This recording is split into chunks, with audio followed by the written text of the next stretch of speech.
Gjegja e qytetarit përplaset me arrogancën dhe lakminë e pushtetit, në fund për herë fiton qytetari. Ju faleminderit. Faleminderit. Zoti Balla.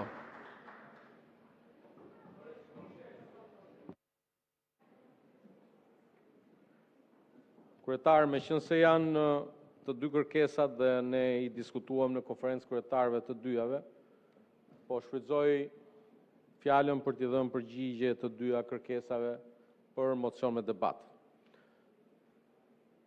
Dhe po e filloj nga një moment që koincidon me ditën e sotme. Sot është dita ndërkombëtare e parlamentarizmit. E si e tillë, besoj që kushdo që ka pasur apo ka fatin e madh që shqiptarët ta kenë zgjedhur në këtë sallë, ta ketë mësuar se agendën e parlamentit, kuvendit të Shqipërisë, në rastin fjalë, e përcakton vetëm vota dhe interesi kombëtar. Ata më të mençur, jo vetëm në Shqipëri, po dhe kudo në botë na kanë mësuar se demokracia është një sistem I cili merr frymë vetëm përmes parlamentarizmit. Dhe se parlamenti është vendi ku forca e argumentit duhet gjithmonë të mbizotrojë mbi argumentin e forcës. Këtë e kemi mësuar dhe e dim gjithë dhe se kur edhe asnjëherë rruga nuk mund t'i imponohet votës. Është vota ajo që përcakton demokraci se kush është shumicë, se kush është pakicë, dhe se këto 30 ditë shqiptarët kanë nxjerrë disa konkluzione të para. Koha do na ndihmojë të nxjerrim konkluzione të tjera. Ua kam thënë në konferencë kryetarëve, ua kam thënë një javë më parë në këtë sallë, do ua them edhe sot. Mua më duket se ju po vuani nga sindroma e Stockholmit. Ju kanë marrë sheshin dhe meqense u morën sheshin, doni që të bashkoni me ata që ju kanë marrë sheshin. Edhe pse ata ju anatemojnë udhëheqësin. Dëgjova këtu një deputetin tuaj që në një lojë fjalësh për emrat e forcave tona politike ra në kurthin e harresës mbi faktin se sot në krye të Partisë Demokratike është një sekretar partie. I vetmi sekretar partie në krye të një partie politike sot në Shqipëri. Dhe njëkohësisht edhe varkëtari I varkës së diktatorit Enver Hoxha, I cili gëzohej kur Enveri I jepte dorën. Por shok mes jush, shumë prej jush që gëzoni kur protestuesit thirrin Berisha në burg. Sepse me të drejtë e shikoni këtë si të vetmin shpëtim nga Saliu. Ka këtu mes ju që doni të shpëtoni nga Saliu, këtë e di unë, u bëm kohë bashkë. Edhe shkoni aty në protestë me shpresën që ne se heqim do të Saliun, po do Zoti na e heq protesta Saliun. Ndoshta u heq protesta Saliun, por një gjë protesta I arriti. Ju protesta ju mundi, ne protesta nuk na mundot. Partinë Socialiste të Shqipërisë nuk e mundot askush.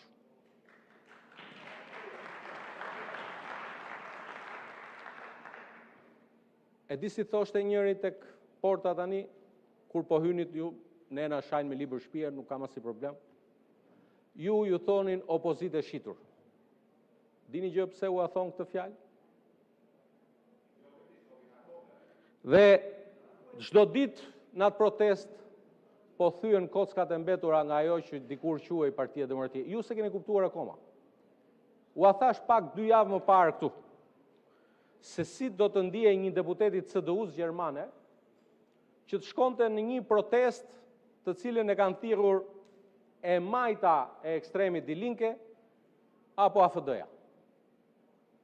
Por, dhe më pyetën mi Gjerman, më thanë, ore këta deputetë e Partisë Demokratike, pse shkojnë ke kjo protesta ku janë neomarksistët? Kishte ardhe një koleg eurodeputet rumun neomarksist, me cilin kam bërë shpesh herë debate edhe për ligjin e barazisë gjinore, sepse kërkonte që ligji i barazisë gjinore të ishte ndryshe nga ai që miratuam, në një gjuhë shumë të ndryshme nga ajo që kemi miratuar në Kuvendin e Shqipërisë. Dhe më vjen keq që u desh që deputetët pjesëmarrës Partisë Demokratike ta duartrokistin në kundërshtim me qëndrimet e Tritanit, të cilat janë të qarta, paktën në këtë aspekt. Megjithatë, ju jeni të gatshëm duartrokisni gjithkënd. Mjafton që të jetë kundër nesh. Pse i sulmoni protestuesit ta një deputet? Ne, transparenca është gjëja më e mirë. Kam gjuar këto ditë edhe statuse. U shqetësuat ju për të mbrojtur një farë Dritan Goxhaj, për të cilin po ju a them sot këtu, nuk ka as një ditë në UÇK.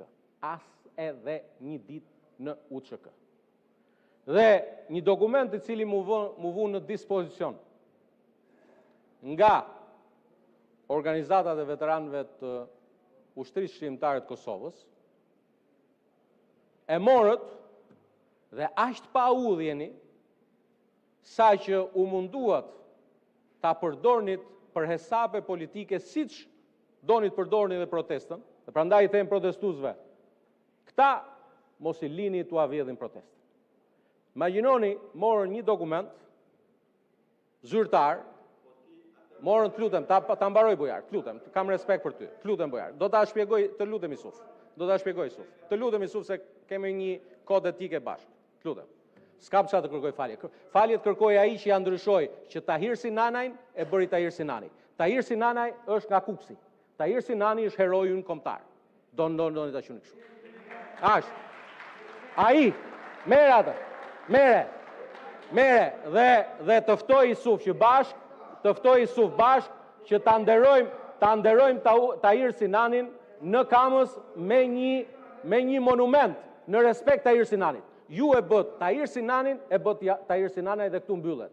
Dhe familjes ja kam sqaruar më së miri, sepse Sinani është nga Tropoja, Sinana ja nga Kuksi dhe ti Isuf e di shumë mirë. Po ju e përdorët këtë dhe këtu mbyllet ky diskutim.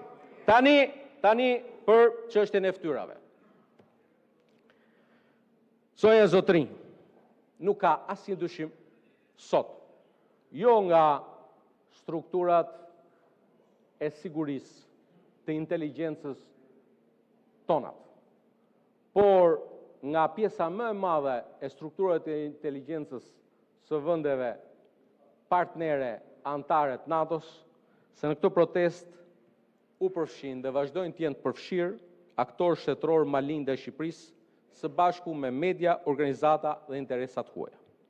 Në fushatën online morën pjesë mira mercenar, digital, të nxitur nga interesat huaja dhe konkurrent Shqipërisë në turizëm. Interesimi ndërkombëtar nuk lidhe as fare pak me flamingot apo me zvërnecin, por të gjithë e dim që ky interes ndërkombëtar, i cili po kulmon tani në fushatën midterms për Kongresin dhe për Senatin Amerikan, me emrin e Jared Kushner dhe konfliktin me presidentin e nderuar Amerikan Donald Trump. Dhe Shqipëria u përfshi në një luftë digjitale, globale, pa qenë vetë për asnjë ditë objekti real i kësaj. Tani, regjimi iranian është këmbë krye i përfshirë si burim i aktivitetet sponsorizuara digjitale, ndërsa aktorë tjerë të huaj po kontribojnë, kam dhe 10 minutë që në tjetër kryetar, po kontribojnë për të financuar këto këtë lloj lufte hibride. Në protest natyrshëm janë përzier edhe vëllezër e motra tanë nga Kosova, Maqedonia e Veriut dhe territore tjera, të cilët u mobilizuan, do të thoja deri në këtë moment, më shumë përmes valës së dezinformimit se sa përmes përfshirjes së ndonjë përmes ndonjë force politike apo ndonjë arsye tjetër, të paktën deri në këtë moment. Por mendoj që se dëgjova përfaqësuesin tuaj nuk tha asnjë fjalë për protestën, mori një libër për të cilin kryeministri Rama e ka dhënë përgjigjen. Unë po flas për protestë. Dëgjoj, ka aty protestues që kanë më shumë kredibilitet se sa ti, edhe se sa vetë organizatorët.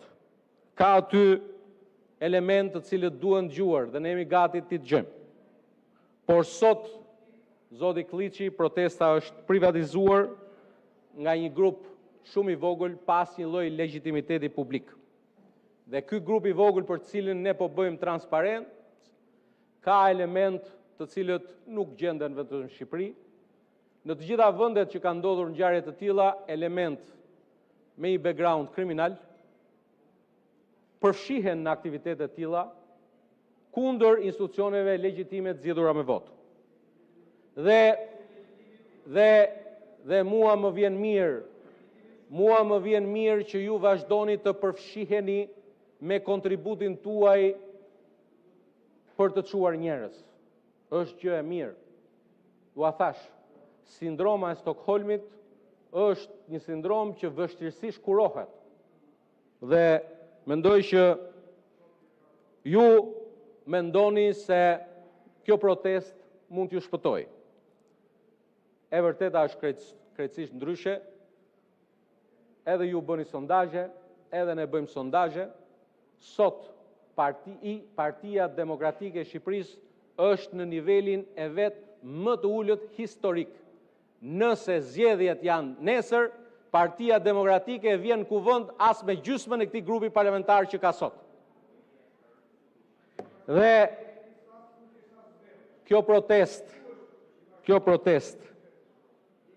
po identifikohet për fat mirë gjithnjë e më shumë me një protest që ka në vetvete përpjekjen tuaj për ta vjedhur arsyen pse lindi kjo protest. Por një gjë si këshill mund t'ua them. Kjo protest nuk i bën asnjë punë dhe nuk e shpëton Partinë Demokratike. Edhe sikur nesër në krye të kësaj proteste të dalë Saliu, nuk ju shpëton. Fryma reale e protestës është një frymë anti-establishment për ata që e kuptojnë, jo për ty. Dhe një gjë për ta kuptuar ti. Nga kjo protest nuk do të lindi dot një PD e re. Ndërkohë që ne PS-n, fal Zotit, e kemi shumë të re. Dhe mund të lindin nga kjo protest vetëm parti të reja ideologjike, e majt radikale, apo dhe parti me natyrë të islamit politik, sikurse janë përfshirë. 2 fjalë për antisemitizmin në këtë protest. Do t'ishte në dinjitetin e kuvendit Shqipërisë, ashtu siç ka ndodhur në fakt në qëndrimet e pastra dhe të qarta politike të udhëheqësve kryesor politik. Për shqiptarët, gjua antisemite është e papranueshme. Për Shqipërinë, heqja e flamurit Izraelit dhe përdorimi i termit qifut si një fyre janë zhvillime shqetësuese. Ne duhet të distancohemi të gjithë nga kjo gjuhë dhe nga ai akt. Shqiptarët kur nuk e kanë pas për zakon që të sulmojnë simbolet e vendeve tjera. Shqiptarët janë vendi që në luftën e dytë botërore mirëpritën, strehuan dhe mbrojtën hebrejt nga nazistët. Dhe për këtë jemi shumë krenarë dhe do të vazhdojmë të jemi krenarë. Shqipëria jone e përbashkët duhet pikërisht të vëheci përpara me këtë qasje dhe duhet kuptojmë gjithë që kjo protest e humbi kauzën fillestare. Ajo tani më ka ndryshuar identitetin e vetë. Organizatorët e saj nuk kanë as pak legitimitet dhe nuk janë transparent. Unë nuk i di kush janë organizatorët e vërtet. Ju që dilni dhe flisni në emër tyre, dilni këtu dhe na i thoni. Nëse ju keni marrë mandat prej tyre dhe ka shqetësim si antari këtij kuvendi prej 21 vjetësh për praninë elementëve radikal, anti-perëndimor, anti-amerikan, antisemit. Dhe prandaj, nëse një lëvizje që pretendon ndërtoj Shqipërinë e re, por riprodhon në mënyrën më të keqe zakonet vjetra politikës shqiptare dhe mungesë transparencë është gjë e parë. Nxirrni emrat. Thoni që keni bërë më parë në jetën tuaj. Kërkoni legjitimitet dhe mos u merrni me interesa të ngushta. Partia Demokratike, zonën e Zotrin, nuk e ka legitimitetin ta përfaqësoj këtë opozitë. Këtë opozitë nëse doni, po dhe këtë protest. Dhe keni ardhur këtu me 2 mocione për debat. Në fakt edhe sikur të doja tani ta miratoni mocionin e parë për debat, e kemi të pamundur sepse me të njëjtat argumenta që kemi rrëzuar interpelancën, rrëzohet dhe mocioni me debat për kërkesat e protestuesve. Të dashur protestues, jo ju pa legjitimitet, po ju me legjitimitet. Ne nuk e pranojmë Partinë Demokratike, pra Partinë e Saliut, si ndërmjetësin tuaj me ne. Nuk e pranojmë dot këtë parti e cila u bë me ju pasi ju i morët sheshin. Negocioni me ta për punën e sheshit, po me ne duhet të flasim ndryshe. E dyta që ka të bëjë me kërkesën për mocion me debat për për rezolutën mbi raportin e komisionit. Po flas proceduralisht dhe 2 fjalë politikisht në fund. Proceduralisht nuk e pranojmë dot, sepse për të njëjtën çështje nuk mund zhvillohet një mocion me debat brenda të njëjtit sesion. E kemi zhvilluar mocionin me debat për raportin e komisionit vitit 2025 në 14 maj, ma pa mundson rregulloria dhe ua kam thënë këtë në konferencë kryetarëve. Megjithatë, si gjithmonë, edhe pse më shumë të sot jemi dhe në ditën e parlamentarizmit, plotësisht dakord ta kemi një mocion me debat për projekt rezolutën. Por jo në këtë formë kërkesës, por si një zgjedhje e ndërmjetme, mocionin me debat për rezolutën ta bëjmë në ditën që kemi dhe diskutimin e raportit të Këshillit Kombëtar të Integrimit Evropian. Në atë kohë e zgjerojmë pak kohën e debatit dhe bujrum hajde të flasim për rezolutën e Parlamentit Evropian. Por është e pamundur për ne këtu ta shkelim rregullorën e kuvendit, të shkelim normën parlamentare, më shumti në një ditë bukur si kjo, që është dita ndërkombëtare e parlamentarizmit. Dhe sa i përket shqetësimit tuaj për rezolutën e Parlamentit Evropian, shqetësim i cili nëse realisht e ndjeni, pavarësisht se keni kohë që keni humbur ndjenjat, do ju sugjeroja që sot në agjendën tonë parlamentare kemi një ligj që është nga fillimi në fund për afrim legjislacioni me akin komunitare të Bashkimit Evropian. Jepni sot shenjën e parë që jeni pro procesit të antarësimit të Shqipërisë në Bashkimin Evropian, bëheni Kabull, i thonë Shqip, qëndroni deri në fund se ju jeni edhe të lodhur, edhe nuk qëndroni dot gjatë. Hajdeni dhe votoni në fund. Prandaj paguhesh flamur që të vish këtu dhe të votosh ligjet. Pas një viti nga shtatori, sepse vit parlamentar quhet 2 sesione së bashku, ejani dhe votoni për herë të parë një ligj që lidhet me antarësimin e Shqipërisë në Bashkimin Evropian, edhe ne në fund ju garantojmë një duartrokitje. Shumë faleminderit.